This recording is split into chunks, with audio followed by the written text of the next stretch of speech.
13장부터는 바울, 우리가 예상하고 있는 사도행전이라면 자주자주 상상할 수 있는, 예상할 수 있는 그 바울의 사역이 이제 펼쳐지기 시작합니다. 지난주에도 말씀을 드렸지만 바울의 선교 사역에 있어서 가장 중요한 기초는 이것이 바울의 일이 아닌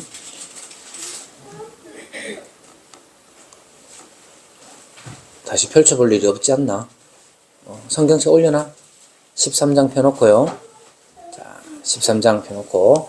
자, 이것이 바울 혼자만의 일이 아니라 성삼위 하나님의 역사하십니다 하는 걸 잊으면 안 됩니다. 그래서 사도행전 신학에 대해서 우리가 지금 오후에 배우고 있지만 사도행전에 나타난 성삼위 하나님의 일하심이라는 것은 성부 하나님께서 모든 일들을 계획하십니다. 모든 일들을 계획하셔요. 그리고 모든 일들을 계획하신다는 말은 성부 하나님께서 모든 선교의 사역들, 사도행전에 펼쳐지는 모든, 이게 바울의 사역만이 아니고 모든 역사들을 성부 하나님께서 총지휘하신다는 사실이 사도행전에서 나타납니다. 그리고 예수님, 성자 하나님, 예수님께서는 어떠하시냐 했을 때 살아계시고 또 지금도 하늘에 오르셨다는 것 자체가 통치의 자리에 앉으셨다는 거예요. 그래서 사도행전에서는 예수님께서 통치하시는 것을 드러냅니다.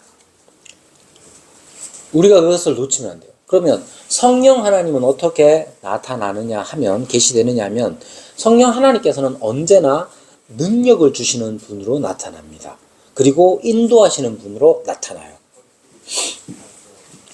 그러면 선교가 성삼위 하나님의 사역이라고 했을 때 사람은 뭘 하느냐? 그렇게 되면 자꾸만 사람은 아무것도 안 하고 마치 입력 값에 의해서 출력되는 기계나 로봇처럼 이해하기가 쉬운데 그렇지가 않습니다. 이것을 이제 유기적인 역사라고 하는 거예요. 자, 우리는 잘 압니다. 뇌를 다치면 몸이 움직이지가 않잖아, 그죠? 자, 우리는 뇌의 명령을 받아서 말도 하고 손도 움직이고 한다고 이해를 합니다. 그러나 그걸 정말로 기계적으로 이해하는 사람은 아무도 없어요. 제가 지금 식물을 터치하는데 이 식물을 터치하는 게 손이 가서 만지는 것인데 뇌에서 명령해가지고 손은 아무것도 안 하고 이런 게 아니잖아요. 자, 성령 하나님, 성삼위 하나님의 역사하심과 인간의 책임 혹은 인간의 활동이라는 것 자체는 이렇게 기계적으로 이해하는 게 아니에요. 마치 우리 몸처럼 유기적인 관계에 있다는 겁니다. 그래서 바울이 선교를 행할 때에 그의 선교 사역 자체는 그가 할 수 있는 최선의 선택들로 이루어진 겁니다. 그걸 구브로로 가는 일에 대해서, 구브로에서의 사역에 대해서도 말했죠. 왜 구브로로 가는가?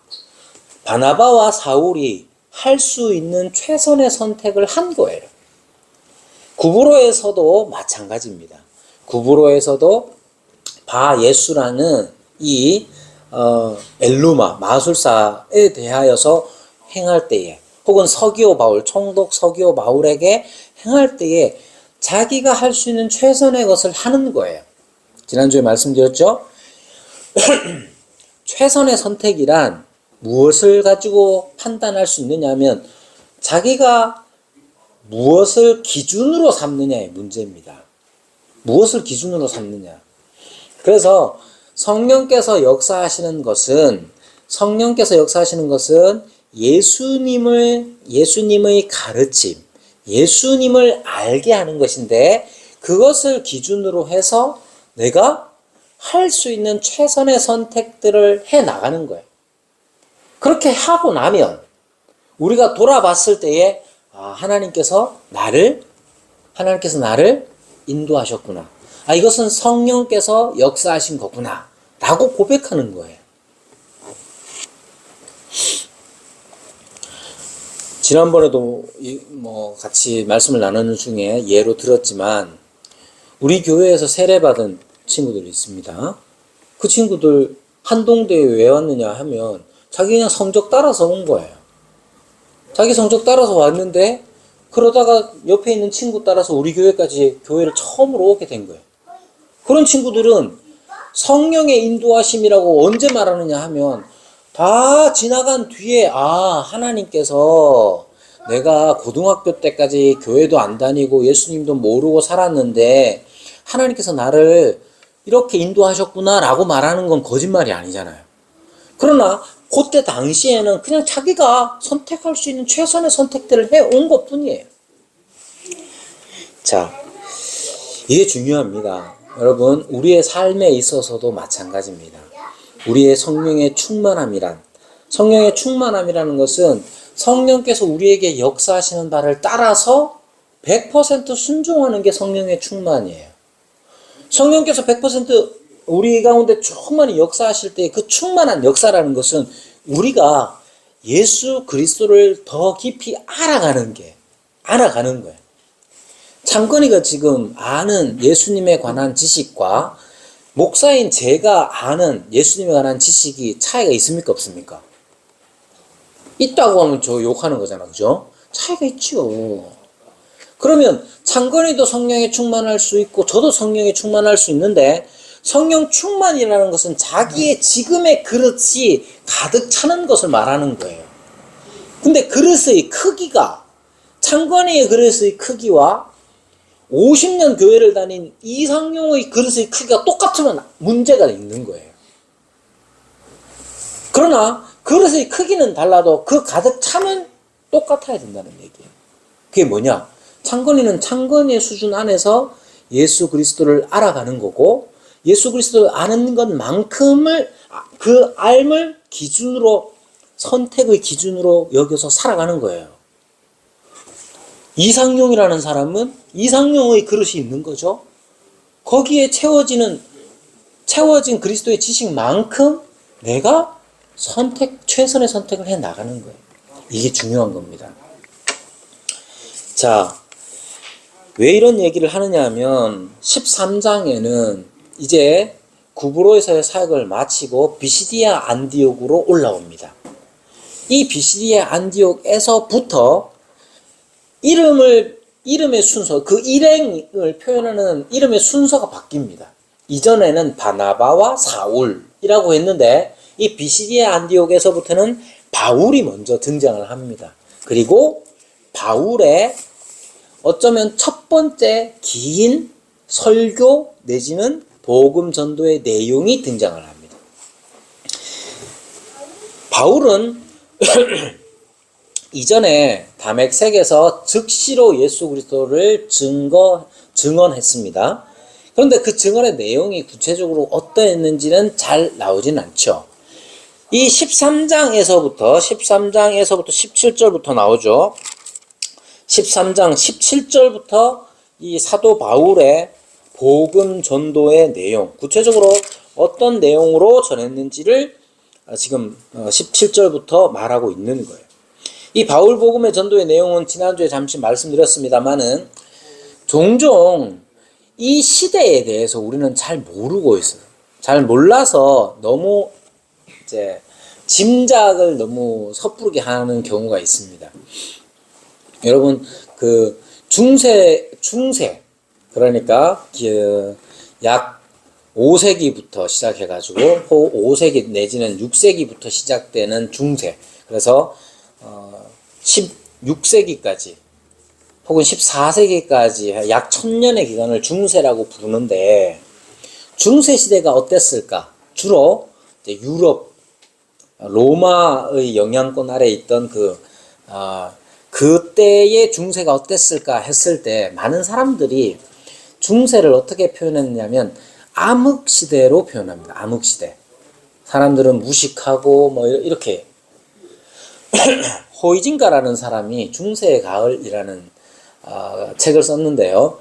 중세의 가을을 보면 특징이 있는데 뭐냐면 중세가 우리가 짐작하는 것만큼 별 재미도 없고 암흑의 시대라기보다는 그때에 누릴 수 있는 여러 가지 것들을 통해서 여러 가지 다이나믹함들을 누렸다고 주장을 합니다.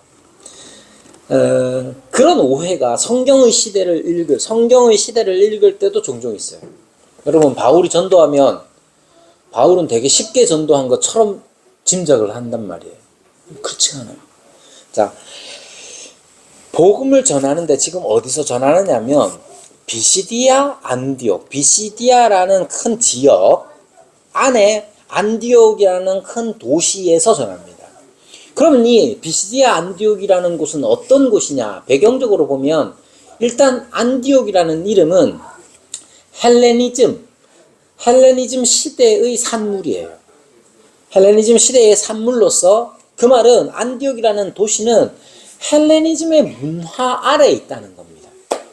그럼 헬레니즘의 문화란 뭐냐 하면 여러분들이 헬레니즘의 문화라고 생각하면 뭐냐면 가장 간단하게 표현하자면 인간을 굉장히 중시 여겼고 그리고 현세적인 가치들을 중요하게 여겼습니다.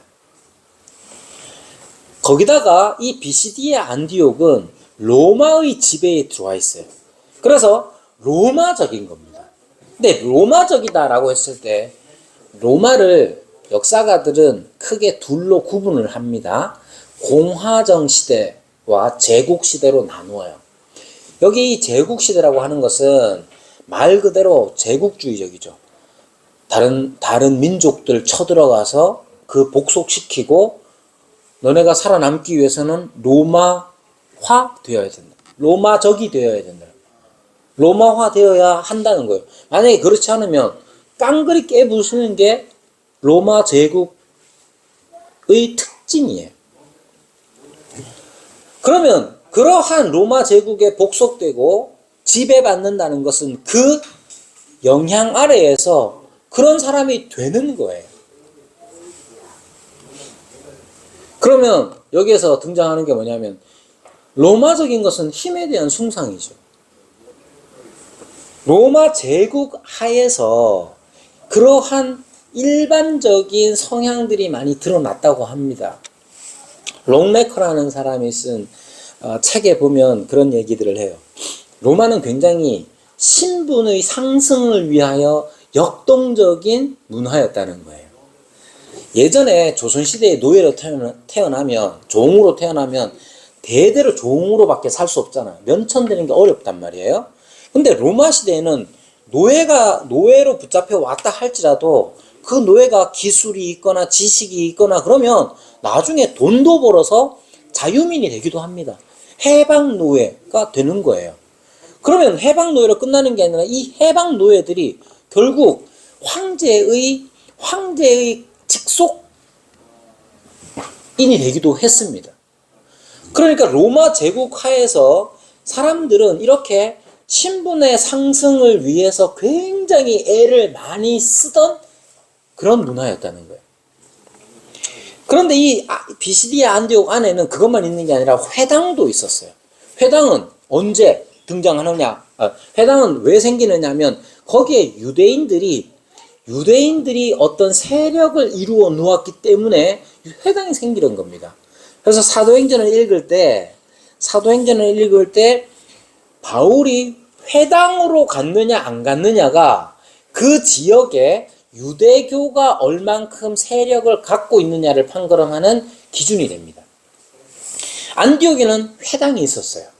근데 안디옥에 회당이 있었을 뿐만 아니라 뒤에 50절에 보면 유대인들이 경건한 귀부인들과 그 신의 유력자들을 선동했다고 하니까 이 유대인 공동체 자체가 굉장히 세력화되어 있다는 사실을 알 수가 있는 것이죠.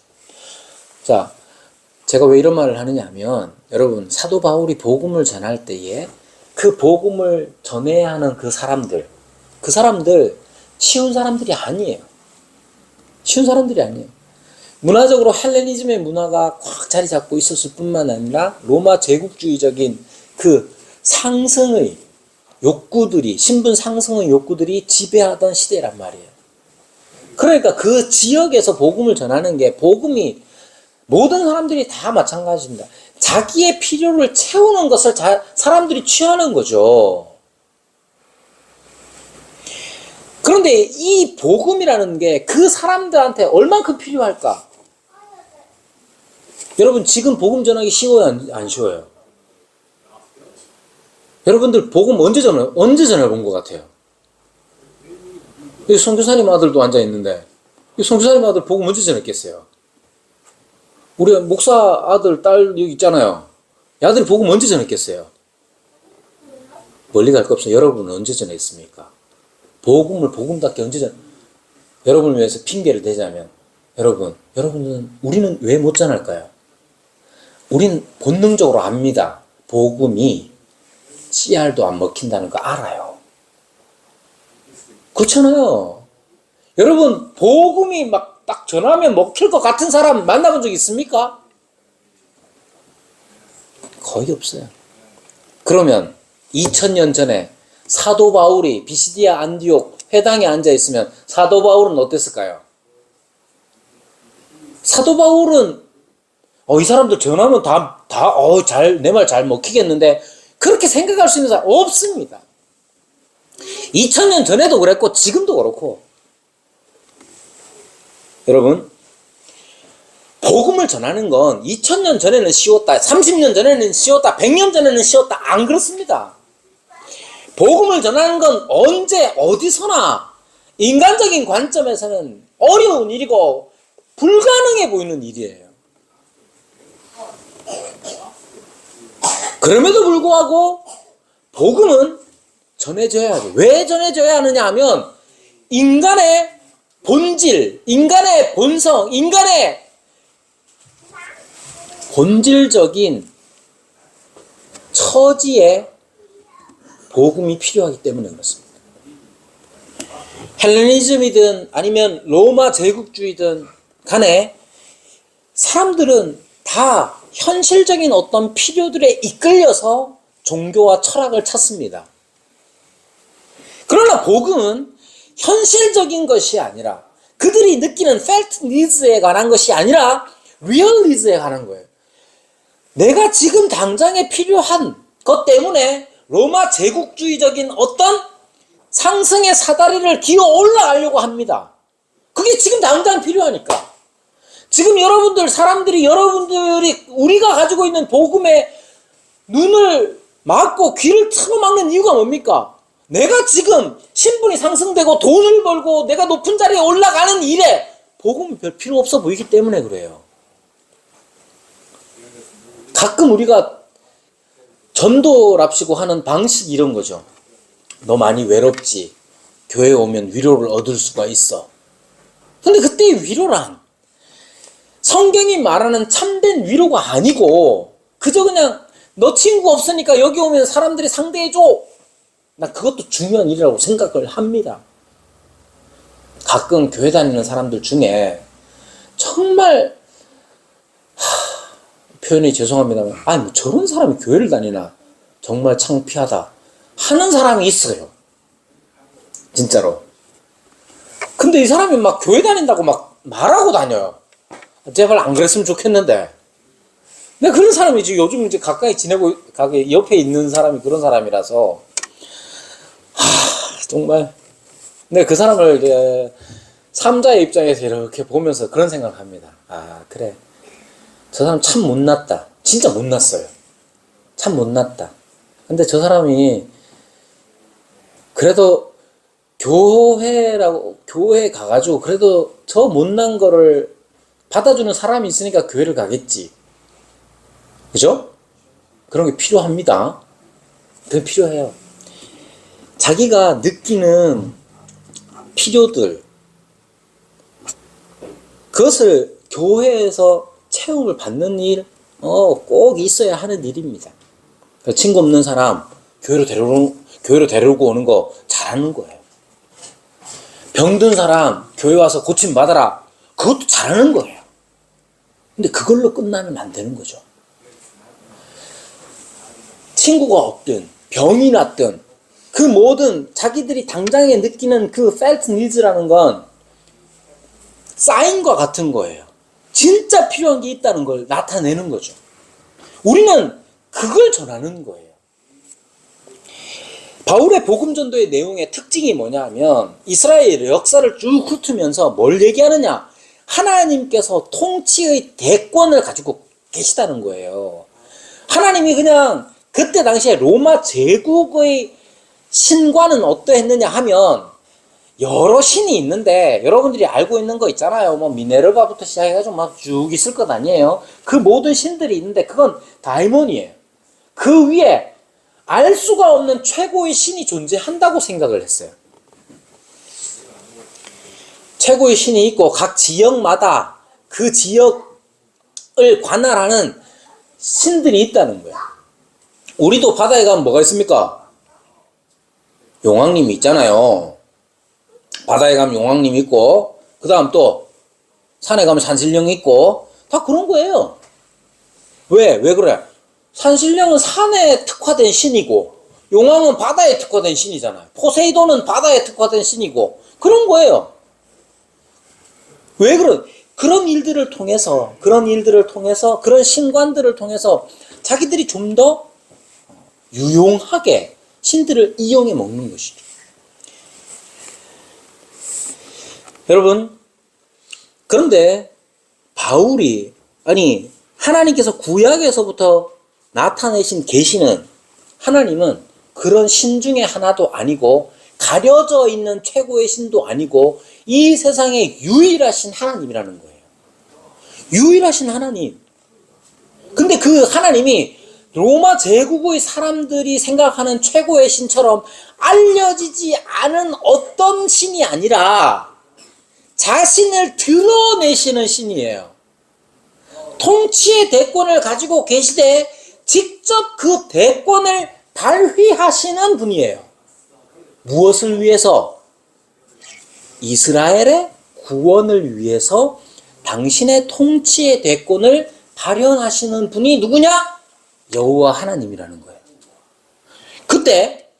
그때 통치의 대상에게 어떤 방식으로 당신의 대권을 실현하시느냐 하면 약속과 성취라는 것을 가지고 실현하시는 거예요. 이런 거예요. 여러분 잘 알죠? 아담이 죄를 범해서 죽게 되었죠. 아담을 구원하실 때 어떤 방식으로 하시느냐? 약속을 주시는 거예요. 그리고 그 약속을 이루시는 것. 구약의 역사라는 것은 하나님의 구원의 약속과 그 성취의 반복이었어요. 그 약속들이 약속과 성취를 반복하면서 최종적으로 드러내시는 게 뭐냐 하면 여기 나와 있는 대로 22절부터 보면 다윗을 왕으로 세우시고 증언하여 이르시되 내가 이새의 아들 다윗을 만나니 내 마음에 맞는 사람이라 내 뜻을 다 이루리라. 하나님의 마음에 맞는 사람을 만나시고 근데 100% 다윗이 마음에 맞는 게 아니죠. 여러분 하나님을 완전히 만족시킬 수 있는 건 없어요. 그러나 일정 부분 마음에 딱 맞는 부분이 있었어요. 그게 다윗이 하나님을 온전히 의지했기 때문에 그래요. 하나님을 온전히 의지하는데 어느 정도로 온전히 의지했느냐? 지가 죄를 지어도 의지해요. 여러분 사울이 나쁜 짓 많이 했겠어요? 윤리적으로. 다윗이 윤리적으로 나쁜 짓 많이 했겠어요? 둘 중에 무게를 달면 어디로 넘어갈지 몰라. 삐까삐까야. 왜? 다윗은 간음도 하고 막 이랬잖아요. 사울이 간음했다는 얘기는 없잖아. 그런데도 불구하고 다윗을 마음에 합한다라고 주님께서 말씀하시는 것은 그 죄 중에서도 하나님을 온전히 의지했기 때문에 그렇습니다. 그런 사람을 만나니까 주님께서 약속을 하시는 거예요. 어떻게? 내 마음에 맞는 사람이다 하면서 내 뜻을 다 이루리라 했을 때 내 뜻을 다 이루는 것은 하나님의 마음에 온전히 맞는 한 사람을 약속해 주시는 것이지 다윗 자체가 아니었던 거예요. 그래서 23절에 보면 하나님이 약속하신 대로 이 사람의 후손이란 하나님의 마음에 맞는 그것이 강조되어야 되는 것이죠. 후손에서 이스라엘을 위하여 구원의 주, 구주를 세우셨는데 누구냐? 바로 예수라는 거예요. 바로 예수라는 거예요. 여러분, 사람들은 이 내용을 쉽게 받아들이지는 않을 거예요. 사람들은 이 말을 하는 것도 사실 참 어렵죠. 그러나 여러분 알아야 되는 게 이겁니다. 복음을 전도할 때 있어서, 바울 복음 전도에 있어서 첫 번째로 시대적으로나 환경적으로나 내용적으로나 신학적으로 바울도 우리와 같은 어려움 속에 있었어요. 우리가 복음 전하는 게 참 어렵다고 느끼는 만큼 바울도 동일하게 복음을 전할 수 있는 환경적인 것, 내용과 신학적인 면에 있어서 쉽지 않았어요. 그럼에도 불구하고 전할 수 있었던 것은 바로 여기에 있는 거예요. 하나님의 통치 대권이라는 것이 지금 신자들에게 있어서는 그렇게 표현할 수 있지만 세상 사람들에게는 어떻게 표현되느냐. 여러분, 철학적으로 보면, 포스트 모던 시대에 들어와서 철학적으로 보면 표현하자면 이런 거, 메타 내러티브라는 거. 이게 뭐냐 하면 사람은 어떻게 살아야 돼 라고 하는 당위를 부여하는 어떤 큰 이야기들이 있습니다. 이런 이야기들이 대부분은 전설이나 어떤 것들을 통해서 자꾸만 이렇게 전달되어 오는데 그것들을 부정하는 게 소위 말하는 포스트 모더니즘의 특징입니다. 그래서 사람들은 자꾸만 쪼그라들었던 것 같아요. 현대에 들어서면서. 그런데 최근에 어떤 주장들을 자꾸 하는 사람들이 있느냐 하면 소위 말하는 빅 히스토리라고 해가지고, 이거는 우리 기독교인들도 그런 사람들이 있긴 하지만 과학계에서 일어나는 일들 중에 하나가 이런 겁니다. 세상 사람들은 지금 우주의 나이를 몇 년이나 치느냐 하면 138억 년이라고 칩니다. 138억 년. 그러면 이 138억 년 전체의 이야기가 사람들은 궁금한 거예요. 생각해보세요. 138억 년 전에 빅뱅이 있었고 그 빅뱅에 이어서 우주가 어떻게 생성됐으며 우주 중에서도 지구가 언제 생겨났고 지구 중에서도 인류가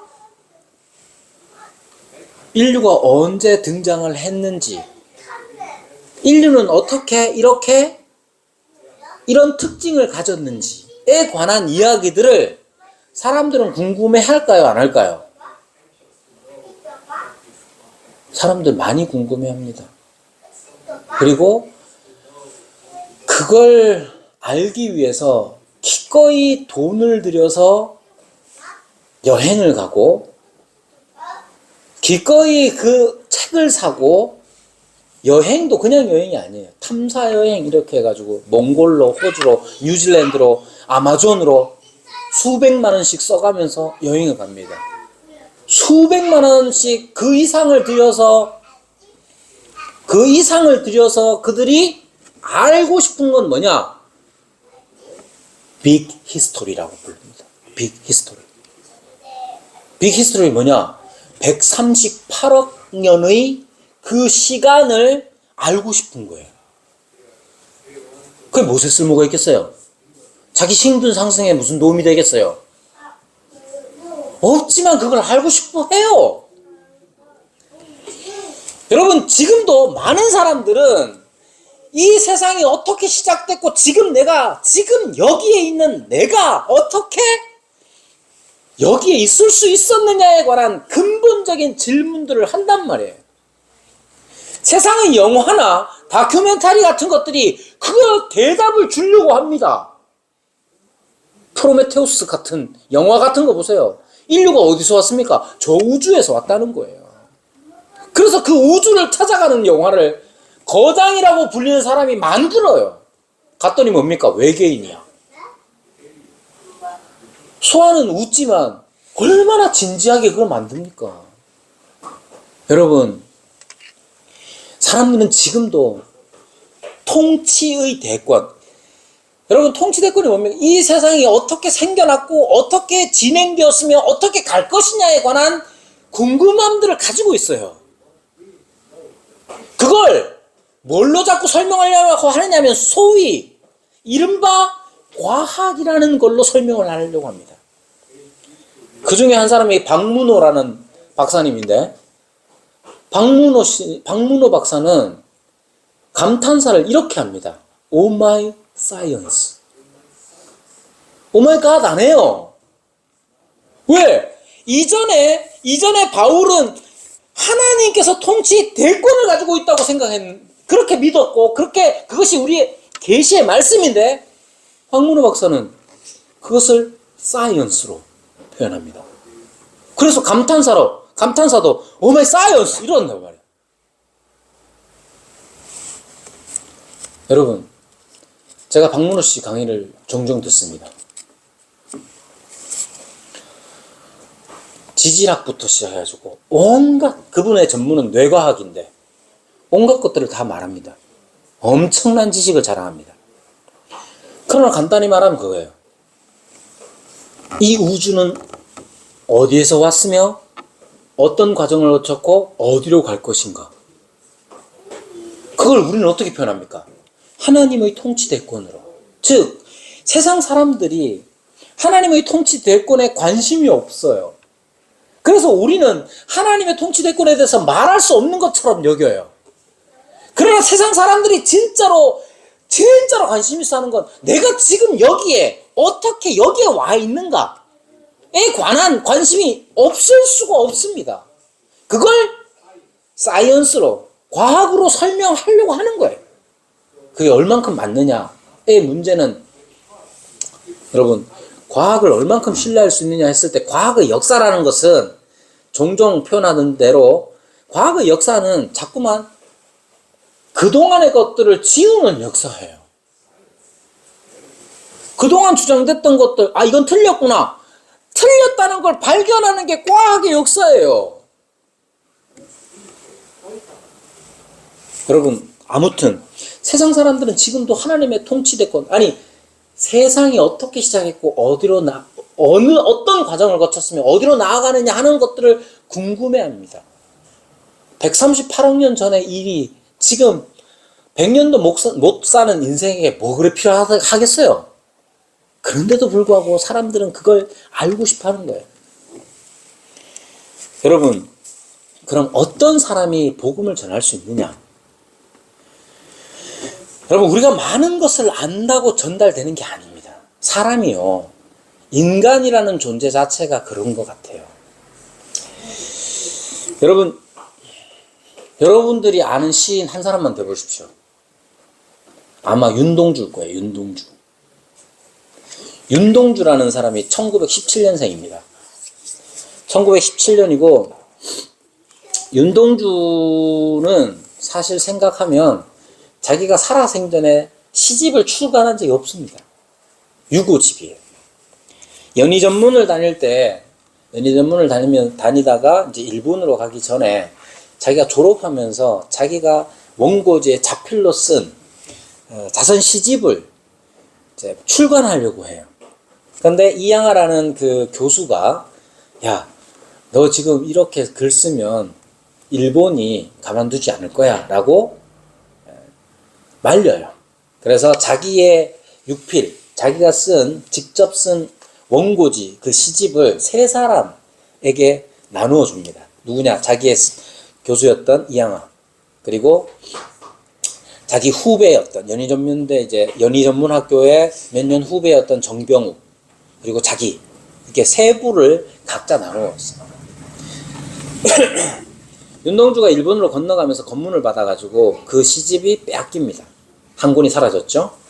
그리고 이양아 교수는 자기가 가지고 있던 걸 분실해버립니다. 그래서 우리가 알고 있는 하늘과 바람과 별과 시라는 시집 자체가 못 나올 뻔했어요. 어떻게 나왔느냐? 정병욱이라는 이 후배가 이걸 간직하고 있었어요. 근데 이 정병욱이라는 이 후배도 학도병으로 끌려가게 됐어. 그때 어떻게 했느냐면 이 정병욱이가 자기 엄마한테 얘기합니다. 어머니, 이거 일제가 망하든지 아니면 동주영이 돌아올 때 그때 이걸 꼭 전해주고 출간을 해야 합니다 라고 말해줘요. 엄마가 어떻게 했겠어요? 엄마가 이걸 마루를 들춰내가지고 항아리에다가 태극기 위에 덮고 그 밑에다가 마루 밑에다가 숨겨놓습니다. 그리고 마루를 위에 깔아버려요. 그리고 구사일생으로 아들 정병욱이가 돌아옵니다. 해방돼서. 그렇게 해서 출간된 거예요. 그리고 또 하나의 친구 강처중이라는 사람이 있었는데 윤동주의 친구였는데 이 강처중은 윤동주가 감옥에서 죽을 때까지 썼던 시들과 그가 가지고 있었던 모든 유품들을 싹 다 자기가 보관하고 정리해서 나중에 유족들한테 전해줍니다. 그래서 윤동주의 시집이 나올 수가 있었던 거예요. 여러분, 이양하라는 교수는 왜 그 좋은 시집을 버렸을까? 잃어버렸을까?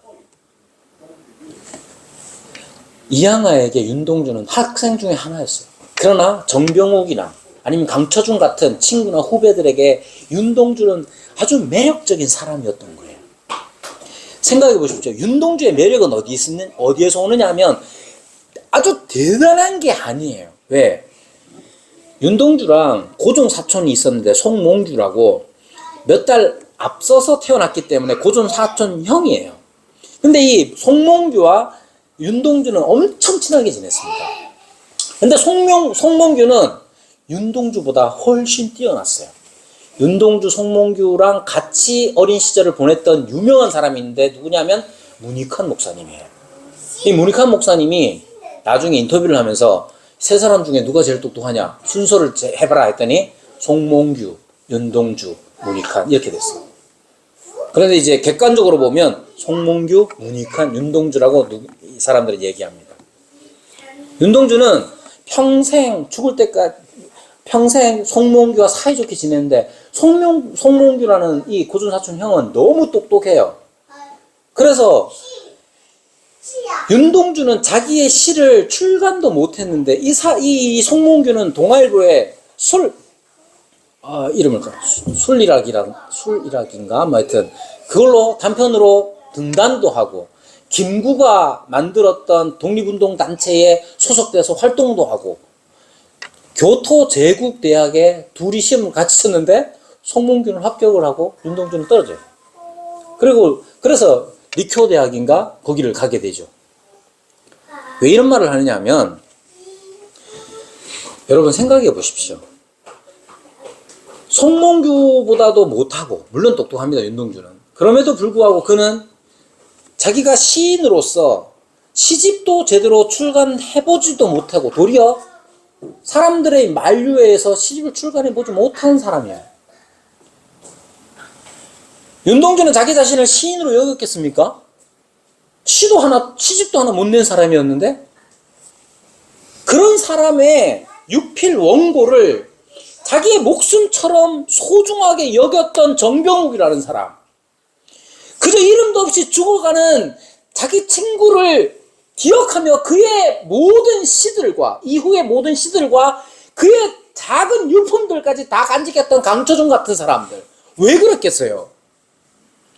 윤동주라는 사람은 시집은 출간은 안 했지만 그 자체가 시였고 그 자체가 시인이었기 때문에 그래요.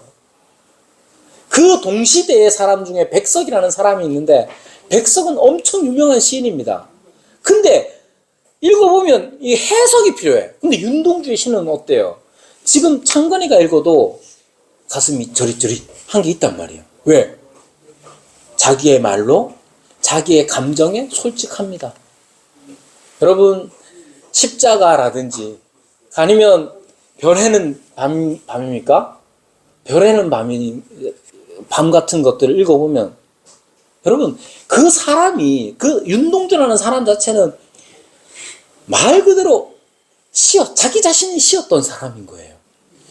그래서 정병욱이라는 이 후배는 윤동주라는 사람이 그렇게 엄청나게 송명구처럼 똑똑하거나 무슨 대단한 활동을 하거나 아니면 시집도 출간해서 낸 사람이 아님에도 불구하고 윤동주의 육필 원고를 자기 목숨처럼 아꼈던 거예요. 여러분, 그래서 윤동주의 시집이 나올 수 있었던 겁니다. 이게 오늘 본문과 무슨 상관이 있느냐? 세상 사람들이 우리의 말을 들어주는 건 우리가 빅 히스토리를 엄청나게 잘 읊어댈 수 있기 때문이 아닙니다. 우리의 말을 들어주는 건 우리가 재산이 많거나 우리가 유명하거나 우리가 대단한 뭔가를 이뤘기 때문이 아닙니다. 언제 우리의 말을 들어주느냐? 우리가 복음에 가득 차 있어야 되는 거예요.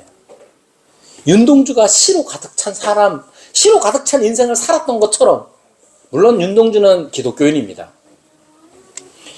윤동주는 기독교인이지만 그가 기독교인이기 때문에 우리가 사랑해야 한다는 게 아니라 우리가 윤동주처럼 복음으로 가득 찬 인생, 하나님의 통치대권과 하나님의 은혜로 가득 찬 삶을 살아가는 것.